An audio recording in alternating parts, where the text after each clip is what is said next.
teenager, and he was right across the street at St. Albans Episcopal Church. He is now the bishop, the North American bishop of the Anglican Church. Foley, would you please bless us? Sure. Mr. Mayor and members of the City Council, great to be here.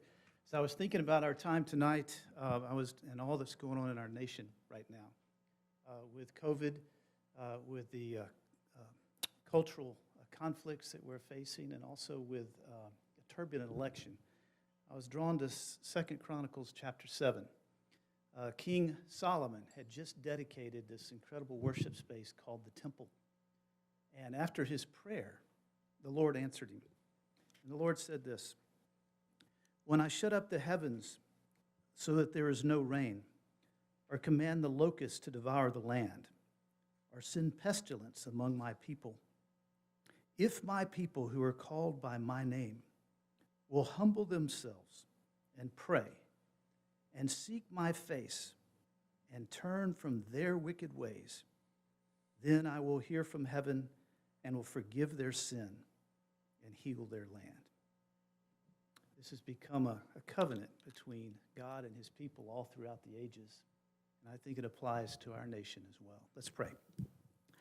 Our Father, as we come tonight to do your business and to do the business of this city, I ask that not only will you bless this meeting with your presence and with your wisdom and with your counsel, but that you would bring healing to our land, healing to our people, healing to our hearts, that you would deliver us from COVID, that you would deliver us from racial conflict and strife, and that you would bring unity.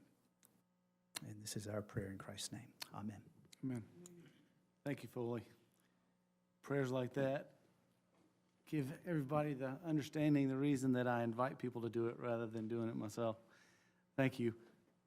Need to call this meeting to order, please. City Council, September 8th, 2020. It's 6 p.m. Please let the record reflect that all members of council are present. I need an approval of the agenda, please. Move to approve. I have a motion by Mr. Nathan Little. Is there a second? Second. Second by Ms. Malcolm. Any discussion? Hearing none, all in favor signify by saying aye. All opposed, like sign. Motion carries. Now I need to move to the approval of the consent agenda. This is council minutes from August, executive session minutes, planning commission meeting minutes, and so on. It also includes the approval of the Loganville water line change order, the leaf vacuum trailer purchase, and the Matthews Park rehab and additions. Need a motion for the approval of the consent agenda, please. Move to approve. Motion by Mr. Dickinson. Do I hear a second? Second by Mr. Larry Bradley. Is there any discussion? Hearing none, all in favor signify by saying aye. Aye. All opposed, like sign. Motion carries. That passes. Next, we have had, you've probably seen Walton GA rocks on Facebook. You've probably seen painted rocks around town. The group asked if you find them in the park or downtown, take a picture of them and re-hide them in an area that can be found specifically by kids or by those of us who have a childlike outlook on the world. It always brings a smile to my face. Is Miss Jordan here? You want to come forward, please? This is what we're calling a Community Spirit Award. Haven't done one of these before, and I figured it was time to get going. May I start reading? It's a proclamation for the City of Monroe, Georgia. Whereas the City of Monroe seeks to showcase and promote pride in our community, and whereas the City of Monroe recognized Walton County, Georgia Rocks as an organization that has been built around love for the citizens of Monroe and Walton County, and whereas Walton County, Georgia Rocks contributes to joy and wonder for children of all ages, and whereas the City of Monroe is constantly striving to build a spirit of love and joy throughout our fair city, now therefore be it resolved that the City of Monroe Mayor and Council does hereby recognize Ms. Judy Lewis Jordan because of her community spirit and want to express our appreciation for her many kind gestures. We encourage others to share their strengths and gifts to promote community pride wherever and whenever possible. In witness whereof, I have hereunto set my hand and caused the seal of the City of Monroe to be affixed this 8th day of September, the year of our Lord, 2020. John Howard. Would you tell us a little bit about your organization and how you came to do this before I pass this over? Well, I was on Facebook one day, and, they're always showing things that you might be interested in. And they popped up Northeast Ohio rocks. And I looked at it, and I thought, that's interesting. So I joined the site so I could see everything on it. And I really liked what I saw, and I thought, well, I want to do that. And so I got on Facebook to look for a place around here that was doing that. And I found one in Newton County, and I joined that for a while. But I wanted to put my rocks out in Walton County, and I couldn't find one in Walton County. So I decided to start one. That is awesome. Thank you. How many rocks have you done? How many have I done? Yes, ma'am. Several hundred. Well, I really do appreciate it. Does anybody have any comments or questions for Ms. Jordan? But if it hadn't been for all the other people joining and everything, we've got 2,300 members now. That's less than 2 years. You'll have more next week, I promise. Thank you. Thank you for coming. And who brought you? My daughter and my granddaughter. Thank y'all for bringing her. Appreciate you coming and joining us tonight. Do a picture. I'm going to stand behind you. It looks better without me in it. But here we pretend.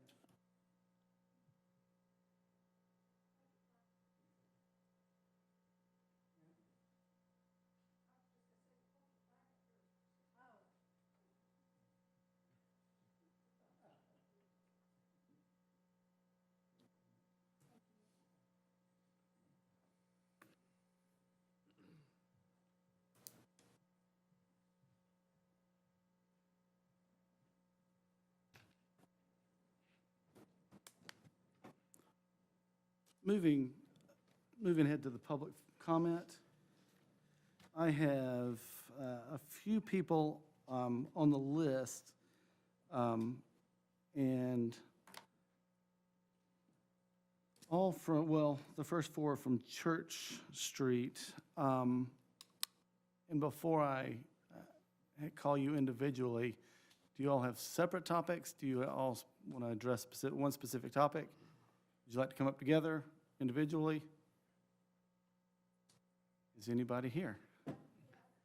Okay, okay.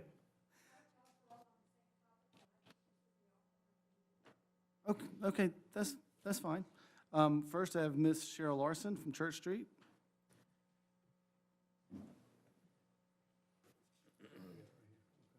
Sorry, thanks. I came to oppose the change of the code for the Sparrow Hill bed and breakfast. I've been told that they're trying to sell it to a drug rehab facility. This is a residential neighborhood. It is the only commercial building within 2 blocks. We now have a school that's 2 blocks down the street and a playground less than 2 blocks away. To me, putting something like that in the middle of this neighborhood is just totally uncalled for. That's all I have to say. Thank you. Mr. Samuel Davis, 507 Church Street. Mr. Davis, how are you? Doing well. My name is Sam Davis. I live at 507 East Church Street. I also own 732 East Church Street. Super excited to live in Monroe. Me and my family have been here for about 1.5 years. I have 3 kids on the ground and 1 on the way. Congratulations. Thank you. My wife literally is due. I may have to cut out in the middle of this meeting, but my family and I love living on Church Street, and I'm thankful for Miss Jordan and her rock, I would say, ministry. My kids love picking up rocks. But I just came to say I oppose this appeal. I'm not sure the nature. I just got wind of this today, so I would like more information in regards to it. I know there was no rezoning sign. I went by actually this afternoon just to check to see. I would like more information, but I know the nature of what's going on Church Street. I'm super excited about the park. You know, I'm excited that you guys made the decision to put in the decel, trying to slow people down on Church Street. I'm very thankful for that. And if there would, if there's to be a drug rehab place, I don't think that fits the heart of what's going on Church Street and what the homeowners desire there. So, thank you. Thank you for coming out. Ms. Fielder? How are you? My name is Sally Fielder. I live next door to Sparrow Hill. I'm opposed to the rehab and drug place, if that's what is going to be changed to be there. Of course, I've lived there on Church Street for about 45 years almost. I think there's plenty of places in Monroe already. There's Ridgeview, there's one out Highway 11.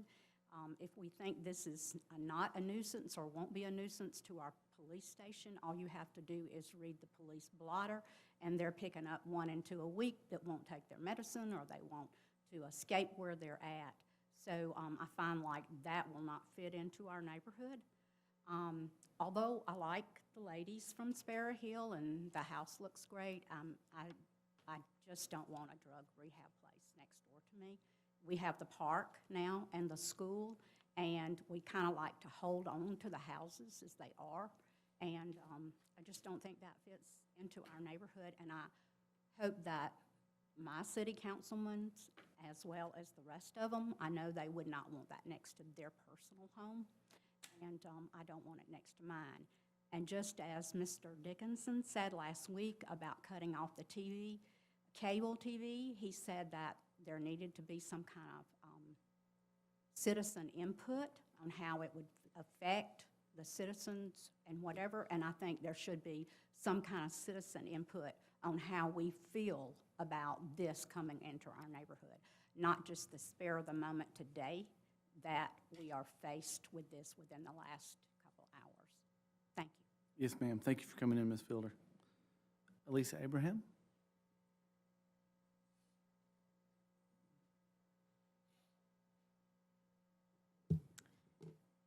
I live at 500 East Church Street. I moved into the neighborhood and was delighted to be here about 6 years ago.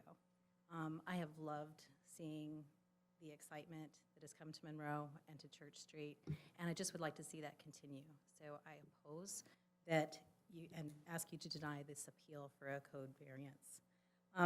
When I did move here 6 years ago, I quickly learned that my home, which is at the intersection of Bell Street and Church Street, was a high-traffic area on Fridays, Saturdays.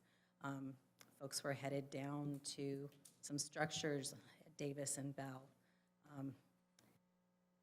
And that was difficult to deal with. I'm a single mom, 2 teenage boys, and I want us to be safe. And so it was very encouraging when those structures were removed. It's been really nice to be here. And I would like for that nice quality of life that I'm experiencing now, where I can tell my son to go for your run, because I'm not worried, to continue. So thank you. Thank you.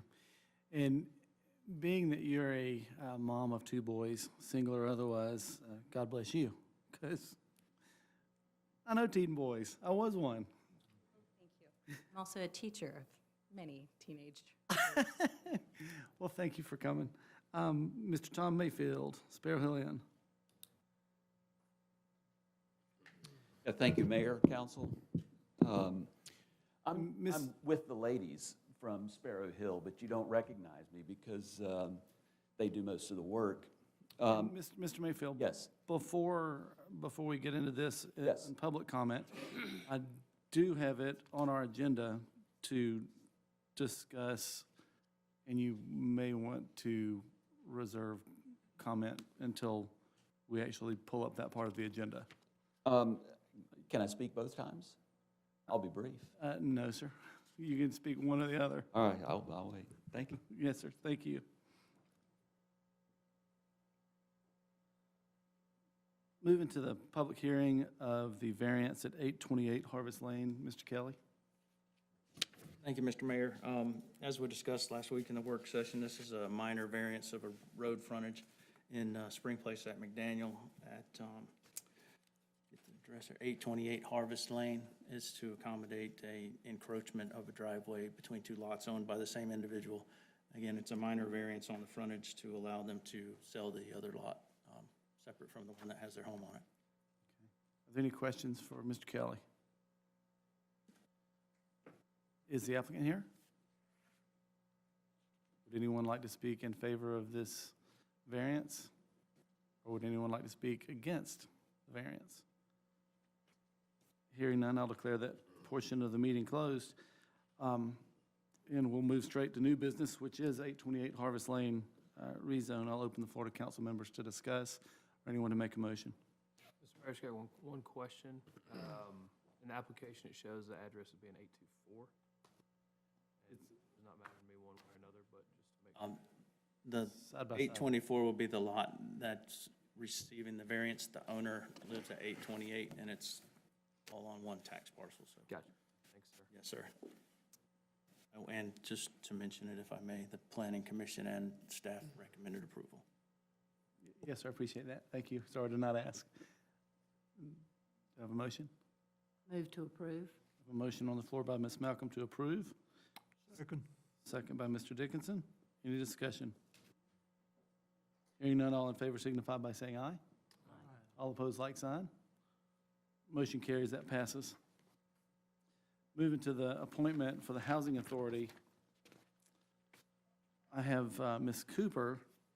Sorry, we have one appointment on the Housing Authority that will expire October 6th, 2020. Ms. Ruby Cooper would like to continue to serve on the Housing Authority for a 5-year term.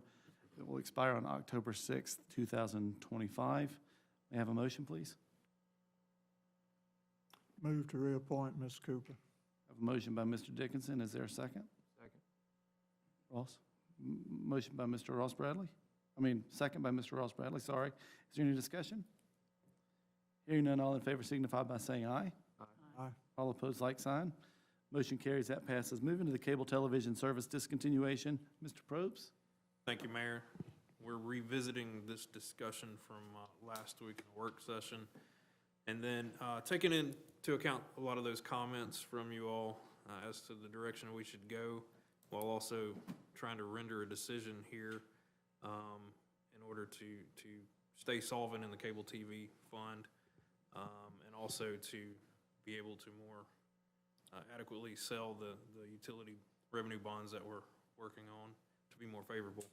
I've got before you revised recommendation, and this is essentially that staff would recommend that the city continue to offer cable TV, but at a programming cost plus estimated 15%, of which the rates would be set twice annually and automatically based on the programming contracts which we receive. So this would begin on January 1st, 2021 with the new proposed rate schedule, which is enclosed. And additionally, the city would begin to authorize a sunset of traditional cable television service upon completion of the Fiber Monroe Telecommunications project and when the customer count drops below 1,000 subscribers. So all of that put together, staff did some research as to what we should propose for the pricing on January 1st. And while it is a significant increase on the expanded cable, that would go to $115 proposed, and the digital non-DVR cable service as well as the digital DVR cable service moved to $120. But as a matter of ensuring that we still have this basic level of service available to our public, we wanted to leave the price alone on the mini basic cable, and we believe we can hold the line there due to the cost of those channels that we pay for. They're a little bit cheaper on that mini basic, so if we can hold the line there, not hurt anybody's ability to get your basic network programming, that we think this is a workable proposal to move forward. Thank you, Mr. Probst. Are there any questions? Is there an estimation as to when the Fiber Monroe project, when is that? Yeah, so that's, I'm gonna guess a 2 to 3 year project once we have bond funds in hand. So if we get funds in hand by end of year, it could be a couple years before that full project is completed. Any other questions, comments? Just we one go comment. through- Again, I think it's important to reiterate to our citizens that we've got to do something along these lines because we continue to lose money on cable TV, and losing $1.5 million to $2 million a year just can't go on because it has to be subsidized somewhere else in the utility package. So I want to make sure folks understand how much money the city loses by not adjusting these prices on a regular basis. And I think it's real important that we get out the word that it also imperils our bond rating so that when we go to the market to get these bonds to improve the fiber, to install the fiber optic network citywide, what was it we were talking about, a difference between 4%? So it could go anywhere 2% on from those 2% to 4 or 5%, Yeah. based on how we're rated. Which is huge. And so if we can show the bond market that we have corrected this economic problem, it saves us a tremendous amount of money on those bonds. And we get those bonds, then we can do the fiber optic network for all of our customers, and that is where this country is headed, the whole country. So cable is an antiquated system. So I just want to make sure folks understand that. Thank you, Mr. Dickinson. And just so people, follow up with what Mr. Dixon said on, as far as people understanding, I know we've talked about when the fiber might be installed, but I think I'm correct in saying if people choose to drop the cable and go to a streaming service, if they currently have our internet service, it's more than ample enough to take care of the streaming. It is, and we're already making some additional improvements there. Brian can elaborate on some of that, but yeah, we have the robust capability currently to handle additional streaming. Mr. Little? Well, as a follow-up to the notification, we would need to do this relatively soon so that they can prepare and make their decisions. To go ahead and notify our customers. Yes, so assuming you approve such a change tonight, I'll be working with Beth and we'll get something out to our cable TV subscribers notifying of our change immediately.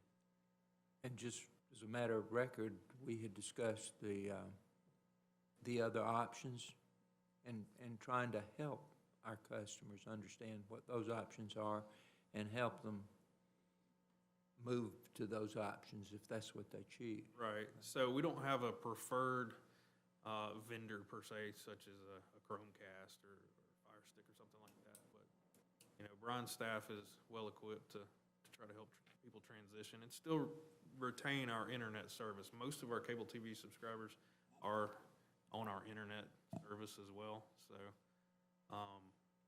if we can help in any way, we'll certainly do so. And I do want to note for the record, I just kind of went and did some anecdotal research on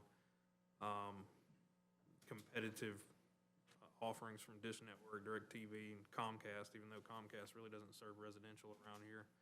And the prices, it's kind of like sifting through the mud. You can't really get an exact figure, but a lot of the introductory prices are around $80 to $95, and that's before you pay for equipment fees and other charges, and then there's 12 and 24-month contracts associated with those.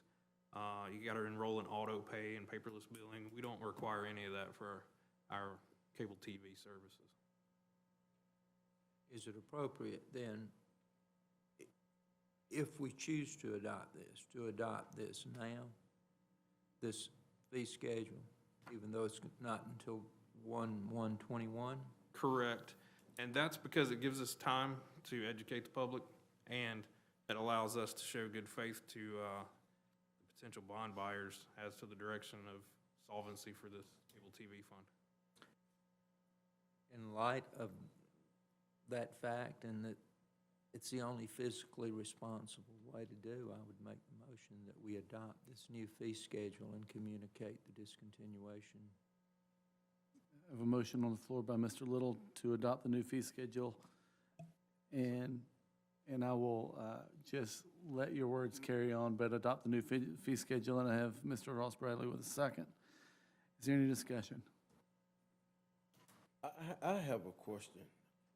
So how long is it gonna take for you to get that out? It seems like we like to vote on stuff kinda quick when it comes to the citizen with not really talking to citizens. We just talked about this last week, but we wanna vote on it to discontinue it this week. How early is y'all gonna get started on the bond? Well, we're working on it right now. We hope to get it to market by November, get that over with.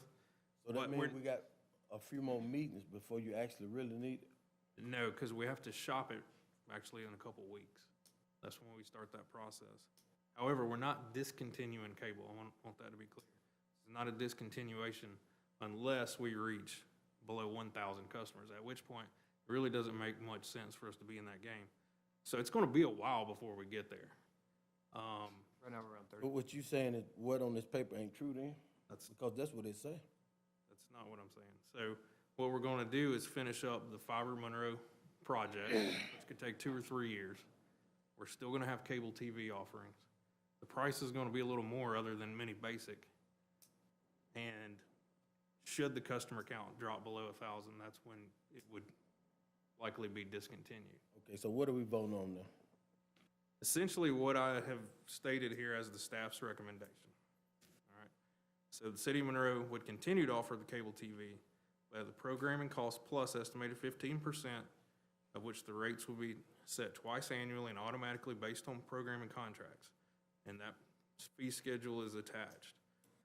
This will begin January 1st, 2021 with that new proposed rate schedule enclosed. Additionally, the city will begin to authorize a sunset of traditional cable TV service upon the completion of Fiber Monroe Telecommunications project and when a customer count drops below 1,000.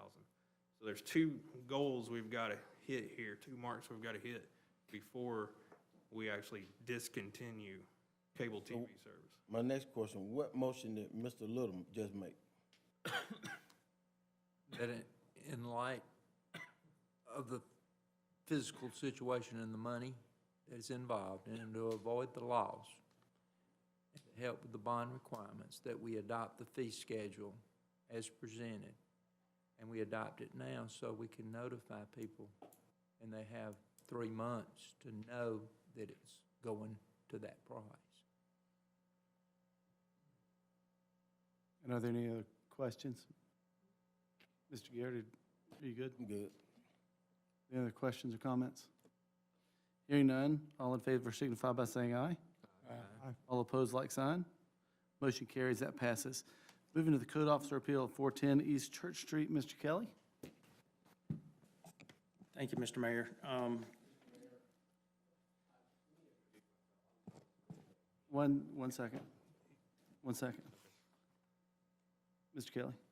Yeah, Mr. Mitchell is our counsel in this matter, and I don't know exactly how to proceed in this type of appeal. This is the first time we've done this in my tenure, and if you'd like, I'll be happy to read the zoning determination letter that I wrote. Yes, sir, please. Okay, and it's dated July 13, 2020, addressed to John Nix, the attorney for the people making the appeal, I believe. I addressed it to whom it may concern because I'm not exactly sure. Haven't spoken with the property owner or the potential buyer, only Mr. Nix. So this is the way it's addressed. To whom it may concern, reference 410 Church Street, Monroe, Georgia, 30655. Under the city's zoning ordinance, the use of a sanitarium or sanatorium in the more common parlance is clearly prohibited in the B2 zoning classification. This has been a consistent position represented since the initial inquiry and considered reflection on the request after initial phone conversation with Mr. Nix, which were in mid to late March 2020. Due to the definitions available in the ordinance and the common definitions consulted in the absence of definitions in the ordinance, it is a determination of the code office that this use may not be permitted by right per the City of Monroe zoning ordinance. It is most clearly stated in definition 130 of the City of Monroe zoning ordinance that the term personal care home shall not include alcohol or drug treatment centers. Therefore, consideration under this moniker is infeasible. Convalescence is defined as recovery from injury or infection with attendant medical care and supervision, similarly eliminating this option. Sanatorium is defined to be for the purpose of recovery from addiction or mental disorders. Rehabilitation is recovery from addiction, clearly engulfing this function into the somewhat antiquated term sanitarium from the ordinance. Since the requested use is that of a rehabilitation facility, it falls into a category that is prohibited in B2 zoning. This clearly does not preclude the option of variance or appeal, but it is the determination of the code office that this is not a by right use permitted in this zoning classification. Thank you, Patrick. Mr. Mitchell.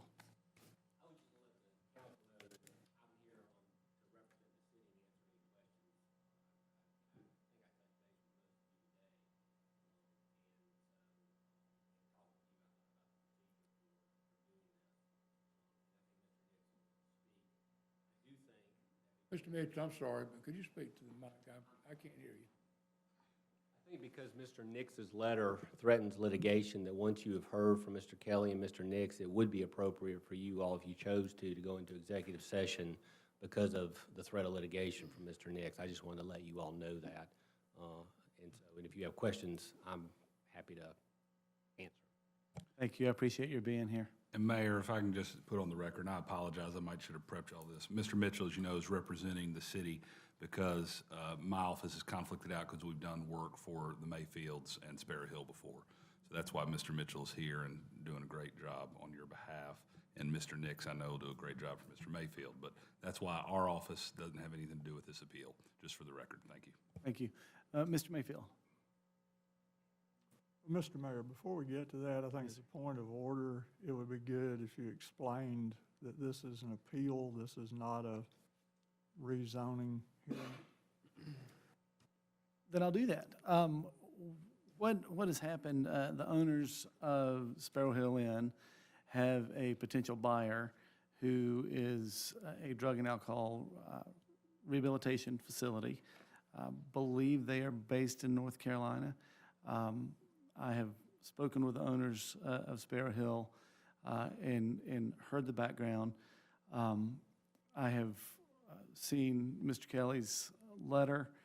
Instead of going in front of Planning Commission, they are appealing directly to council. I wanted Mr. Kelly to read his letter and his decision as we moved into this. And now I have Mr. Mayfield and or Mr. Nix that I'd like to call forward, please. Tom, would you like to say what you're going to say first? Okay. Good evening. My name's John Nix, and I represent Pyramid, who is the contracted party attempting to buy this property subject to getting appropriate use recognition from the council. This is unusual that we're here in this context, as the mayor described. We asked basically for the zoning department to provide us a zoning letter. We didn't use that terminology, but we wanted clarification as to whether or not our use was allowed in the existing district. We believed it was, but of course we needed to get them to agree or disagree with us. When he issued his letter saying that we were not permitted in that zoning district, your code, not your zoning code, but your general ordinances allow for his decision to be appealed, and that's why we're here. So that's why it's kind of swayed a little differently than you would normally see us in a zoning context. So this evening, I understand the rules from Mr. Mitchell.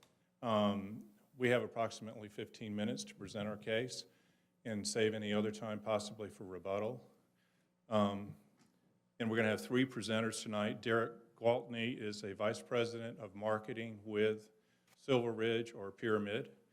He's going to give a presentation about their facility and their background. And then Joy Gilliam is going to present.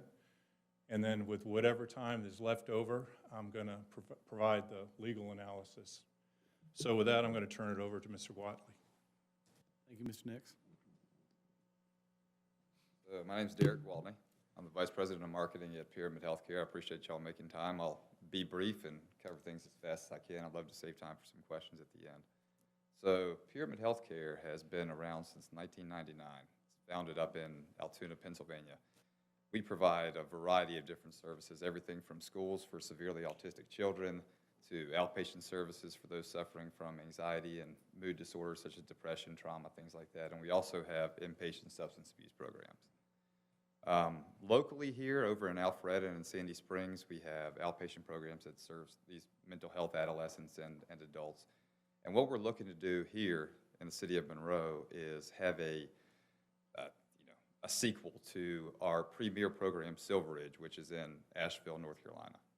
So I brought a brief PowerPoint here where you can see, the different types of programming that we do at Silver Ridge versus some of the other programs here in town.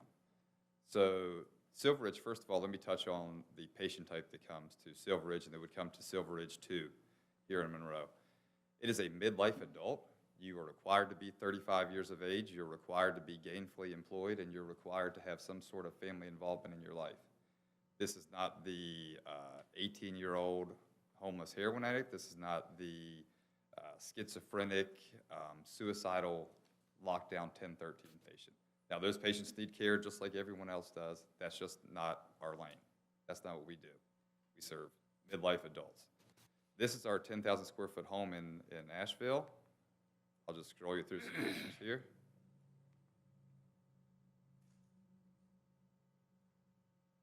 We have a large team of maintenance and other types of healthcare workers that keep these facilities immaculate. This is what it looks like every single day. There's no difference from these pictures and what it looks like. It's the same thing that we would do here in Monroe. Because we are treating doctors, lawyers, executives, they wouldn't stand for a program not to be immaculate and not to look like this. This is not something that you would be, opposed to living next to. We're the best neighbors you can have. There will be no loud parties. There will be nobody parking on your lawn. If someone's out of line, then we send them home. This is a place where I've sent a family member where your brothers, your sisters, your mothers, and other family members would want to go to get well.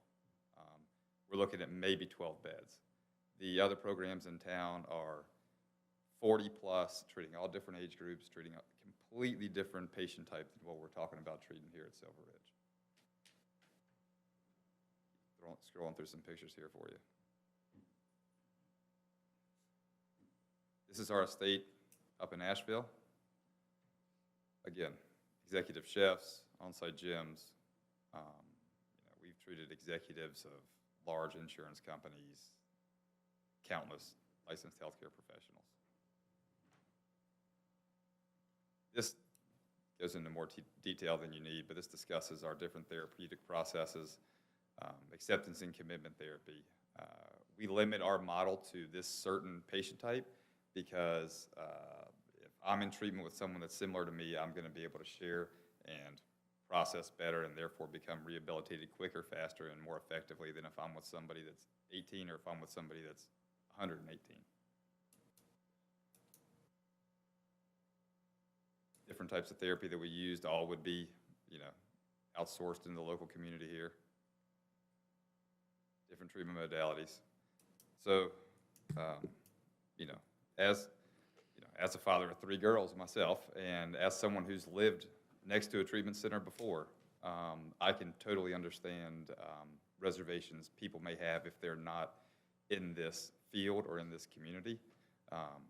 All treatment facilities are not created equal. There's definitely a difference between them. They serve different populations, and they serve people of different means. And not one is necessarily better than the other, but they just have advantages and disadvantages. We feel like Silver Ridge would be an appropriate fit to the community, providing jobs as well as just being an active member to keep Monroe, the city of itself, Church Street, as the residents would like. So I'm happy to answer any questions. I've been with Pyramid for quite a while. So Are there any questions for Mr., is it Waltney? Waltney. Waltney. Yep. I would just have one, and that is, I noticed in Asheville, your facility's located on 12 secluded acres. Are you anticipating this facility to just be a holding facility until you transfer these patients out possibly to Asheville or another facility? No, this would be a residential facility where the patients would spend 30 to 40 days. We would not have the same amount of beds at this facility that we have in Asheville now. And how long is your treatment program? 30, 60, 30 to 40 90? days. Okay. So it's considered residential. Thank you. I have a question, Mr. Gwaltney. All that looks real good, and the pictures are real pretty and everything. What happens when Silver Ridge doesn't make enough money to keep it going, and they decide, we're just gonna sell it off to somebody else, and that somebody else is doing a little bit different game? Because I know how this game works. It's all based on the insurance. You get your $30,000 for your 30 days. If they stay there 2 days, you still get your $30,000. So, well, what happens if you don't have enough people and you don't make enough money, and then you sell it to somebody else and they're running a little bit different game? Those are the kind of things that concern my neighbors. Sure, and that's an excellent question. So right now, our program in Asheville stays 100% full with a waiting list. That's not my question, though. Well, what I'm getting at is that the demand would be here for this program to continue to thrive, or we wouldn't be looking to have it here in the first place. It's something that we know is going to make financial sense. Pyramid doesn't go out and make risky financial decisions. You know, we are dependent on insurance, and they pay a daily rate. Most of the folks that come to our program are more likely paying out of pocket cash. At Pyramid Healthcare, as long as I've been there hasn't been a reason to sell off any of our programs. We own 64 locations. We have 3,000 employees. The cost of this program would not be a drastic hit to the ledger.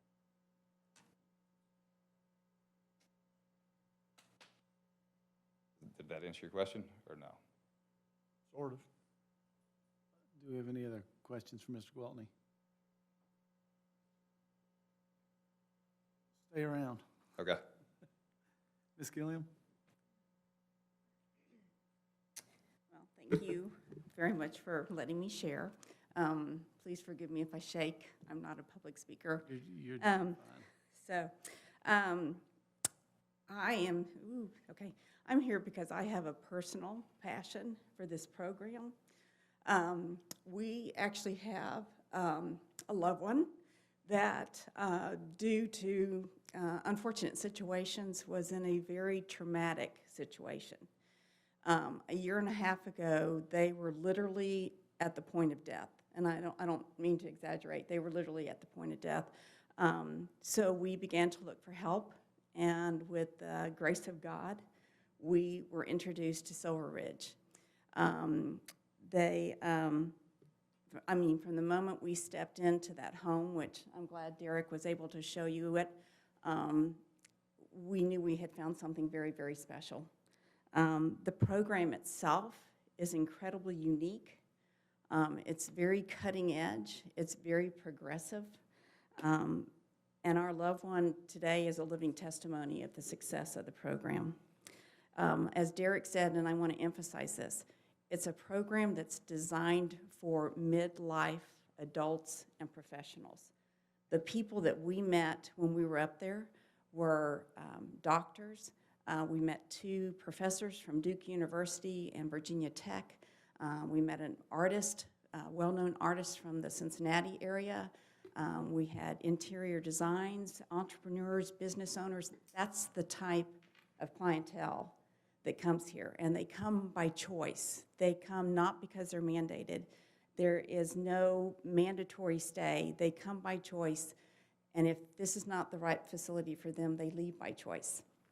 I know you mentioned insurance and everything. Our loved one actually did not have insurance, and it was a cash pay type of situation, but it was every penny of it was worth it. the uniqueness of this program, and Derek hit on this as well, is this is not a 50-bed or a whatever bed facility. This is 12. This is a small group, and I come from a church background. Small group is where there's so much interaction that takes place. These people are able to share and meet on a level in which they understand. They all have families. They all have marriages. They have mortgages. They have businesses that they're trying to run.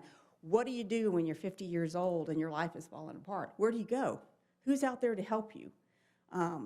This provides an opportunity for those people to share with each other. They hold each other accountable. They provide encouragement and support to one another, and that goes even beyond when they leave the program. Part of the program also encourages, which is very unique, for families to come and visit. So we actually went up every single weekend to see our loved one and to talk with them. So we firsthand witnessed these people's lives changing. We saw these people week after week. We could see the countenance on their face literally changing as they began to have hope that they were finally receiving healing, and they were being given a proven method and a pathway that their life would forever be a new life to them. As we were driving home one time, we thought, oh my goodness, this particular company, this business, would be an absolutely perfect buyer for Sparrow Hill Inn. Because, I mean, we are zoned business, we're commercial, so there's a lot of different potential buyers that we could have, but for us, we felt like this would be the cream of the crop. This was, where we are on Church Street, if you go from Church Street all the way up to Broad Street, there's lots of businesses on that area. Across the street is a private residential care facility. Up a little bit further is a family crisis counseling center, which actually I looked on their website and they do counseling for addiction. And so I thought, my goodness, this is sort of the perfect marriage between those two. We're offering short-term, or they're offering short-term counseling. It is not a sanitarium. Sanitariums haven't existed for over 70 years. But this was something that we felt like would be a perfect marriage of that. The other thing that's huge to us is that we wanted to honor our neighbors. They've been good neighbors to us, and we wanted to provide them with a good next neighbor. This program is, like Derek said, it's very, very quiet. There's very little traffic. They don't even put a sign in the yard, so most people driving by would not even know it was there. They do have a very strong financial base to where they would maintain the property extremely well.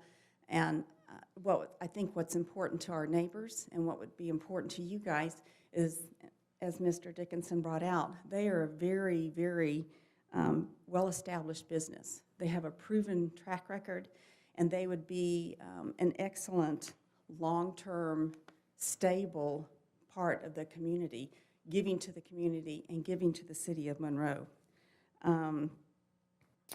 And the other thing, I can't remember who said it, that was important to us is that they would like to use the facility as it is, so they would preserve the historic value that the property has right now. We also felt like it would have a very positive financial impact on the city, because week after week after week, families are coming. They're going to the restaurants, they're shopping, they're staying in lodging, and in addition to just the multiple employment opportunities that this would provide for a lot of the citizens of Monroe. When Sparrow Hill Inn was first developed, and even now, part of our mission statement has always been we wanted it to be a place of rest and a place of recovery for people, even if it was just for a weekend. We feel like this program would literally take that dream to a whole nother level and would provide recovery for hundreds, maybe thousands of men and women, not just for a weekend, but for the rest of their lives. We felt like it was a perfect fit and tried to honor you guys, because y'all have been so loving and great to us, and we really wanted to honor our neighbors as well. Thank you, Ms. Gilliam. Wait, before you take your seat, I have some questions. Oh, Are sorry. there any questions or comments from Ms. Gilliam? Is your husband doing okay? He's alive, praise God. Well, welcome Yeah, he out is. of the hospital. Glad you're okay. And no questions. Thank you for coming. Thank you. Mr. Mayfield. Okay.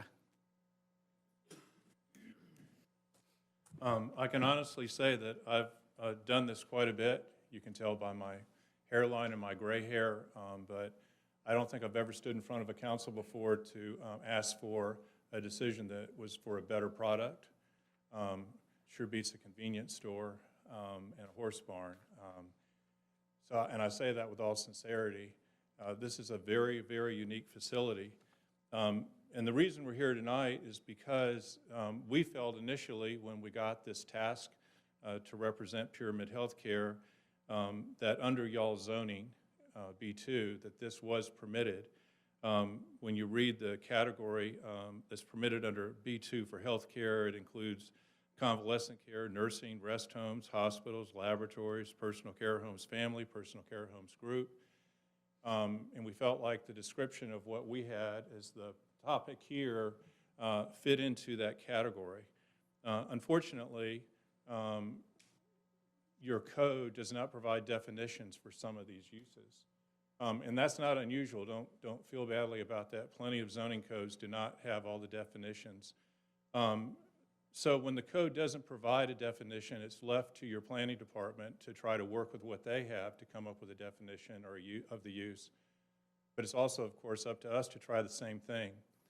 And in absence of a definition for, say, sanitarium, or absence of a definition for convalescent, one thing that lawyers do that are in this field of land use is we go to something called the North American Industry Classification System, which is just a huge ream of definitions of uses that is a national publication.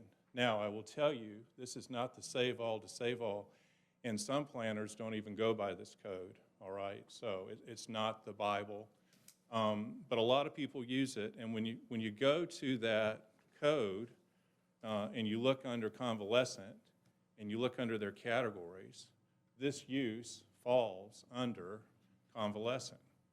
So what did we decide to do? We said, well, we're going to push this definition, and we're going to push that we are a convalescent home, because we sure as heck aren't a sanitarium. And as y'all might know, under your code, a sanitarium is prohibited in this zoning district. So when I say that it's a definition without a definition, I'm serious, because there is no definition for this.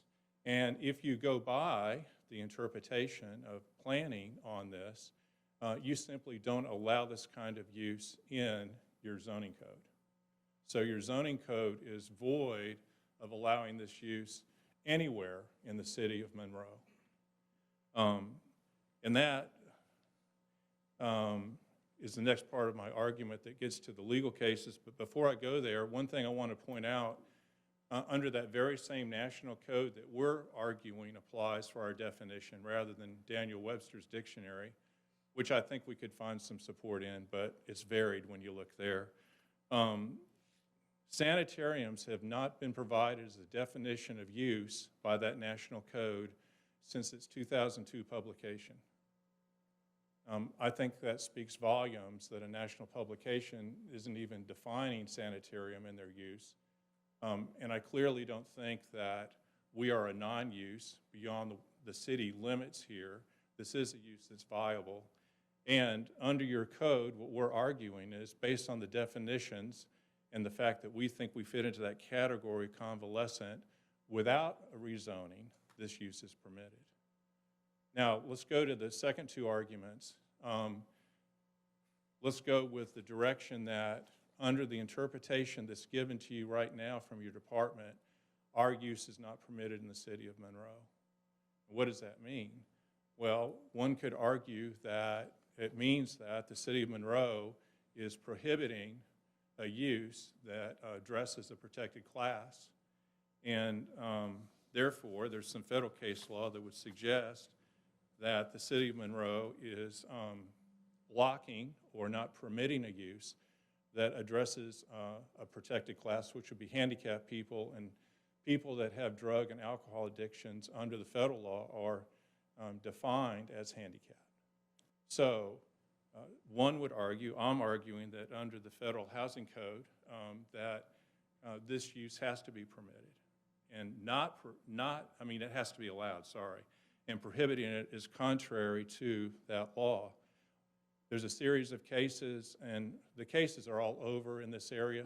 Again, I say to y'all that just like my code of definitions is national, where I got my definition, we could read federal cases out of different circuits that would have a different interpretation as to whether or not this proposal is housing, but there are federal cases that do define it as housing that's protected under the federal law. In two of those cases, and I provided y'all a packet, I won't cite them to you, but they're cited in the letter that we wrote to the city last month. The second argument is whether or not you can exclude this use when you allow so many other uses in B2. So what's particular about this use that you would exclude it to where you allow a host of uses, grocery stores, hospitals, personal care homes, drugstores, the list goes on. How does this particular use impact the health, safety, welfare of this community any more than those other uses? And I know that y'all didn't sit around when you adopted this code and say, how are we going to not allow a use like this? That's not what happened. It's just that the code is deficient in this regard because it does not permit this use. And because it doesn't permit the use, and because of the federal law, and because of equal protection under the state and the Georgia Constitution and the United States Constitution, there clearly is a viable legal argument that excluding the use is contrary to the law. But the better argument, y'all, is that an interpretation of the code that allows this use under the title of convalescent gets this use, an incredible, viable use that, and I understand the comments of the neighbors about, I don't want to live next door to that. Well, it's interesting that the definition of personal care facility, it actually addresses drug and rehab centers, right? That was in the letter provided. But if you read the definition in its entirety, it's not prohibiting drug and rehab centers. It's prohibiting them where they are halfway centers or diversion or an alternative to incarceration. So the very thing that we would probably not want to live next to in the kind of neighborhood this is that kind of use, right? Because that's the whole spectrum of people in rehab. That's the whole spectrum of people that are being court-ordered to rehab. Those are the kind of people that cause problems typically because they don't want to be there. And I'm not saying everybody that goes there under a court order doesn't want to be there, but a lot of them don't. That's where you get your police blotter that I understand you have with Ridgeview or Ridgeway. That's not this facility. That's not what we should be afraid of. It's a facility that is allowed under your use, should be allowed under your use, does not require rezoning, and is protected as a class under federal law. Thank you. Thank you, Mr. Nix. Are there any questions for Mr. Nix before he has a seat? I have a question. Mr. Nix, is this correct that under both the ADA and the FHAA, there is a distinction drawn between an individual who is recovering and an individual who suffers from drug and alcohol, other abuses, but isn't recovering? So that first one, as I understand, it's covered under those two acts, but that person who's actively using, for lack of a better term, is not. Isn't that correct? Well, I can't quote Bible and verse for you there, and you apparently have read the distinctions, but I will say that I don't know how you make that call on every individual that's in recovery as to whether they fall into classification 1 or classification 2, Because do you really know who they are until they Well, begin treatment? that was gonna be my question to you. Yeah, Who well- makes that determination? Because the law, those two acts do draw that distinction. And I was a little curious about who gets to be the decider. Is it the person getting the money? I think. Well, I think that medical staff and doctors and psychologists and psychiatrists and people that are in this industry make educated, calculated decisions separate and apart from the money. I'd like to think that's what happens for people that are responsible and care about what they do. And I think those decisions are, if they're reasonable and rational under the practice that's making them, whether it's medical or counseling, I think the courts are going to stand back from that and have to accept those, that they're not going to take them apart. But if it's clear somebody does fall into one of the categories you're talking about, based on medical evidence or anything else the court considers relevant, I think that's when you do get into the distinction, and I would agree with you.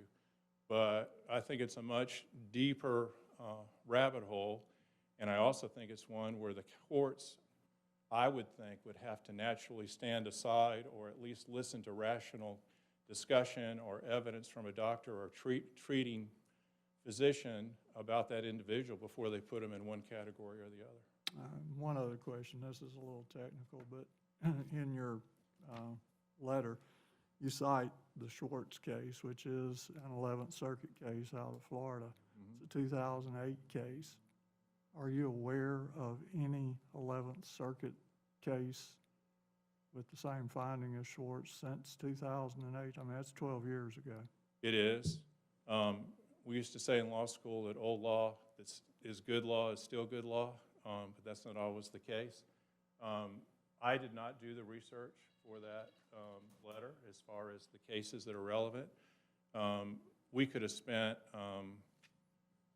30 hours researching it because it's not a simple topic. But to answer your question, I'm not aware of a more recent case, and I'm not aware of a case that distinguishes that case as far as saying it's no longer good law. Okay, But thank you. it could be out there. Thank you. Are there any other questions? How many businesses on Church Street may be similar or have been similar to what you're trying to do? I don't think there's anything similar. Now, she mentioned some other facilities that are not anything like this use. But there's, I know there are existing commercial uses in that neighborhood that are allowed under your zoning code, but I don't have an inventory of them. That's my next question was, do you know how many? No, sir, I don't. I would argue, though, that this facility as described would have, in my opinion, would have less of an impact on this neighborhood than the current use. Because of the ability to have functions on those grounds. They're not going to be having functions on the grounds. They're not even going to have a sign up that they're there. It's going to be a facility that is within itself, and the people that are there are the kind of folks that are there because they want to be, and they're in a very different kind of position, and hopefully they'll stay long enough to get the care they need. But it's something that's very different than most of us have ever seen before as far as how they work and what they do. And I haven't been to the facility up in North Carolina, but based on what I've been told, it's very impressive and very effective, which is really the key word, isn't it? They're effective at what they do. Thank you, Mr. Nix. Are there any other questions or comments? I have a comment for the council member. Have y'all heard about this before today? Because I haven't. I got a mention of it last week and then spoke to one party involved this around lunchtime today, but other than that, I had not heard about it. Which will be one of my comments. That in the presentation tonight and the stories that I've heard, it seems like a great product. But the fact that it never went into the community, was discussed with the direct community, I can understand how that direct community on Church Street would be, I guess, a little apprehensive about having a facility like this move in. So I guess I'm just curious. Yes, sir. I just wanted to mention that it was presented to them that the variance option would be the most transparent and visible option. They opted for this appeal quite some time, actually, after the decision was made, but within 30 days of when the letter was written. But I did encourage them to exercise the variance option so that it would serve both purposes. It would give the public a notice, and it would also, if granted as a variance, it would give them what they were looking for and overturn what I was saying. Additionally, the neighborhood would just get some input on that. So I just wanted to add that. Go ahead. I was gonna say, it doesn't affect me directly as in being next to my primary residence. But I guess my only main concern is kind of what you alluded to earlier, Mr. Dixon, which would be what happens if 20 years or 10 years or next year, a month from now, they choose to sell it to a similar facility where that variance is attached to that sale, and then choose to do whatever they like with it. I'm trying to think through some of the concerns that I would imagine a lot of the local neighbors would have with this type of. Can I address both of those? Absolutely. He's very correct. All my communications with him as we move toward where we are today, he graciously advised me of two alternatives that I had. I differ with him as to whether or not a variance is how we could go or proceed here, because the department took the position that this use was not allowed in the zoning district. A variance does not allow you to get zoning. If the zoning's not allowed in the district that we're contending that it is, a variance would not be the legal remedy for me to seek a change of his decision from y'all. In my mind, my experience, variances are more keyed to, it's a 100-foot buffer, and he won't let me have a variance to 75 feet, so I bring a variance to you to get a reduction of my buffer. There's a host of different examples, but I don't think that I could get a zoning change from you all to through a variance procedure. And when he took the position, based on his good homework, to say, no, it doesn't fit in this category, I'm stuck with that position, and I can't appeal his zoning. I can't appeal that through a variance. All I can come to y'all to do under your code is say, I don't agree with him. Would y'all reconsider this and agree with me that I don't need a rezoning because it's already allowed? His interpretation says no. I bring to you information so you might consider saying, yes, we see where it fits. And that's really not a rezoning because the property's already zoned that way. It's just an interpretation of how your code applies. And I think if I did a variance to y'all, even if I prevailed, I would lose, because if it was appealed to Superior Court, I think the first thing the judge would say, or an experienced zoning lawyer would say representing the neighborhood, is the variance wasn't the proper vehicle. It just wouldn't have worked. Yeah, and that's all fine. I mean, that's a little outside. Well, I just want you to know we weren't trying to avoid public notice or anything like that. That was not the play we were making. We thought this is the only way we could go. Do we have any other? Does a decision have to be made tonight? Because I really would like to look into it a little bit more. Look on Church Street to actually see the different facilities that's actually on Church Street. To kind of see what is or have been going on Church Street that may be as far as if that's what's been allowed on Church Street. If that's what may be something that may be similar or nothing is similar to it, I would just like a little time just to look into it myself, because everything seemed to be on short notice today. My first time we're hearing about this was earlier today, and I don't really feel confident, and y'all shouldn't feel confident making a decision like that today when evidently nobody had no idea what actually was going on until a call or two. And I got mine maybe 2 or 3 o'clock, and I really didn't have a chance to look into what he was actually telling me.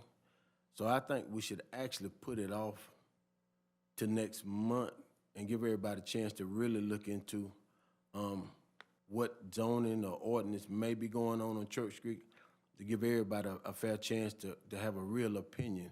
I just don't feel like we have enough information with a brief summary of tonight of what y'all looking for, what we looking for, to make any real decision going forward. Well, I think it would be wise for me to stand aside and let the city attorney I was just- about making a decision. Thank you, Mr. Garrett. Mr. Mitchell, is that acceptable?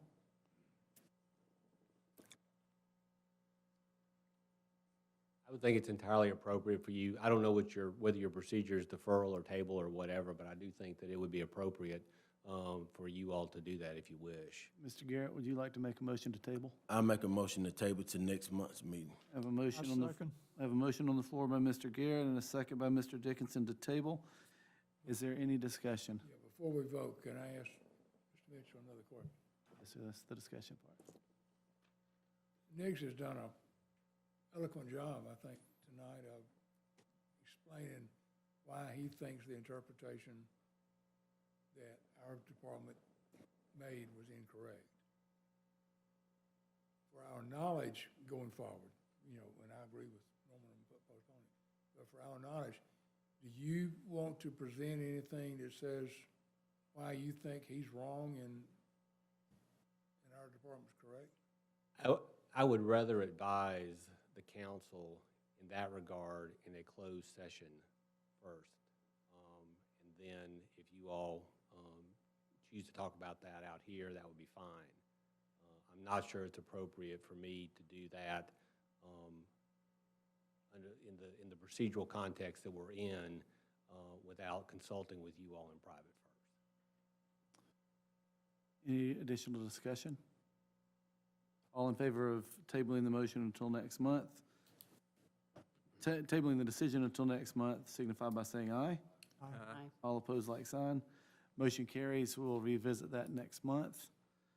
Now need to move, please, mayor's update.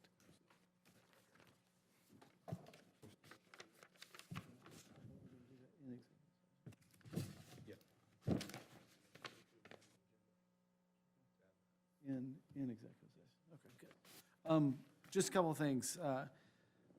Just want to Mayor, thank. I'm sorry to interrupt. Yes, sir. Would, in light of Mr. Bradley's question, would the mayor and council like a memorandum with that analysis in it directed to you all before next month? Yes, sir, please. Just want to let everybody know, Incremental Development Alliance begins tomorrow. The key word in that is incremental. You can go to incrementaldevelopment.org/events to sign up. That's about helping us grow in a more localized, small developer manner. Any folks from around about a 10 to 15 county area have been invited. We have scholarships available. Several local potential developers have already signed up. Want to also thank Ms. Crawford, Mr. Bailey, Mr. Gravett, and Jimmy Martin for all the work that you've done at Pilot Park. It's a lot of excitement over there. So I know it looks good, and we're probably about 2 weeks away, assuming weather will hold up with us. And before we adjourn to executive session, did I see Angela Yarman come in? Angela is with our Student Success Alliance. She is probably the number one supporter of our public schools who is not an actual member of the school board or a teacher, but she just loves the kids from Monroe and Walton County. And she is also still director of United Way. Did you want to mention something about that?